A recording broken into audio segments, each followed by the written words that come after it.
Ladies and gentlemen, I didn't intend to come here this year. My country is at war, fighting for its life.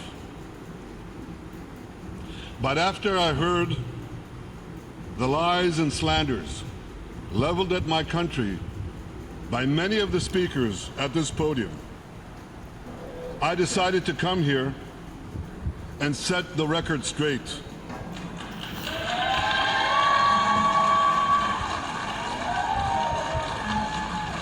I decided to come here to speak for my people, to speak for my country, to speak for the truth.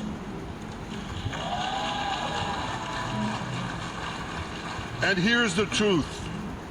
Israel seeks peace. Israel yearns for peace. Israel has made peace and will make peace again.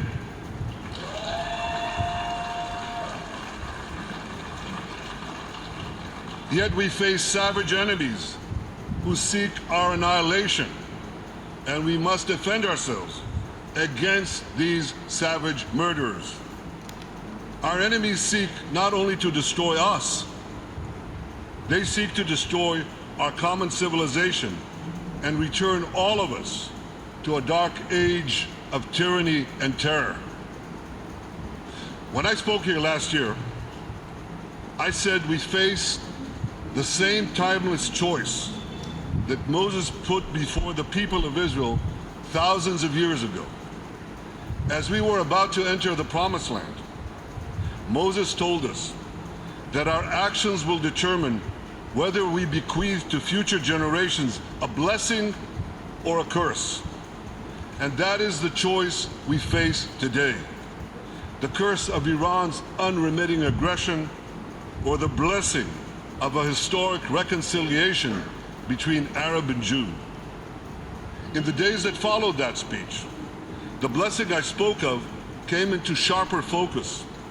A normalization deal between Saudi Arabia and Israel seemed closer than ever. But then came the curse of October 7th.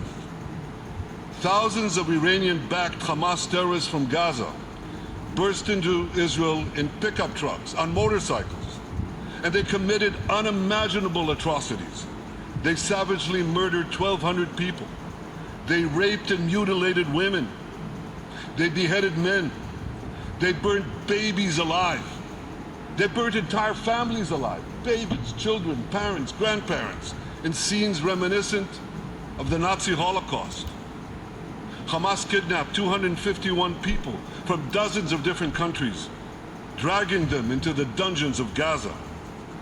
Israel has brought home 154 of these hostages, including 117 who returned alive.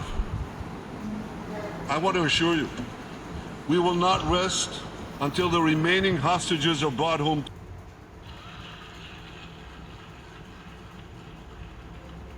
Ladies and gentlemen, as Israel defends itself against Iran in the Seven Front War, the line separating the blessing and the curse could not be more clear.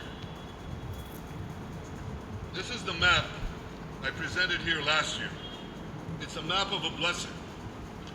It shows Israel and its Arab partners forming a land bridge connecting Asia and Europe between the Indian Ocean and the Mediterranean Sea. Across this bridge, we will lay rail lines, energy pipelines, fiber optic cables, and this will serve the betterment of 2 billion people. Now look at this second map. It's a map. Look at the second map. It's a map of a curse. It's a map of an arc of terror that Iran has created and imposed from the Indian Ocean to the Mediterranean. Iran's malignant arc has shut down international waterways. It cuts off trade. It destroys millions, destroys nations from within, and inflicts misery on millions. On the one hand, a bright blessing, a future of hope. On the other hand, a dark future of despair. And if you think this dark map is only a curse for Israel, if you think that, then you should think again.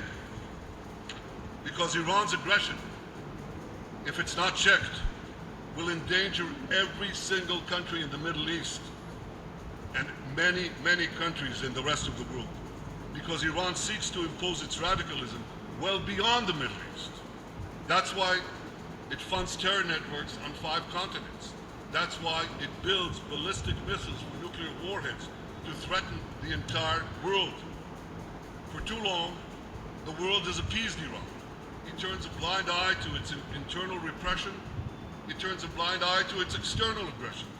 Well, that appeasement must end. And that appeasement must end now.